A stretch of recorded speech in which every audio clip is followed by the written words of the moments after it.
എന്താ രാധാകൃഷ്ണ, ഇന്നെങ്ങാനും പൈപ്പിൽ വെള്ളം വരുമോ? വെള്ളം വരുമെന്നാണ് അറിഞ്ഞേ. ഇല്ലേ ഇതിനേക്കാൾ ചെറുതില്ലേ പറയുന്നച്ചാ.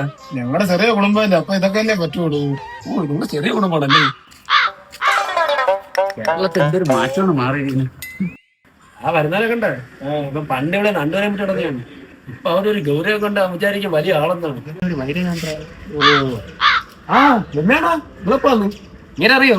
പറഞ്ഞാൽ ഗൾഫിൽ പോയി 12 വയസ്സിലെ ജോലി ചെയ്ത് അങ്ങനെയാണ്. ഇപ്പൊ ഈ നാടിന് വേണ്ടി എന്തൊക്കെ ചെയ്യുന്നറിയോ? ആടാ എനിക്കാണെങ്കിലേ ഈ നാട്ടിലെ ഈ ചൂടൊന്നും കൊള്ളാൻ പറ്റത്തില്ല കേട്ടാ. അവിടെയാണെങ്കിൽ ഫുൾ ടൈം ഏസിലായതുകൊണ്ട്. ഓ നിങ്ങൾ എ സി നടക്കുന്നില്ലേ?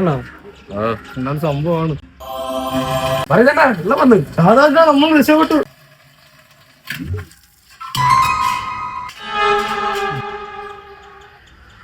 ഞാന് ഇവിടെ രാവിലെ നിൽക്കണേ, നീ വന്നാക്കണേ വെള്ളമേ. നീ എന്നെ വെള്ളമല്ല ആളായിടാ നീയല്ല. ഇർഫാനെ കൊന്നാ പറയുന്നത്.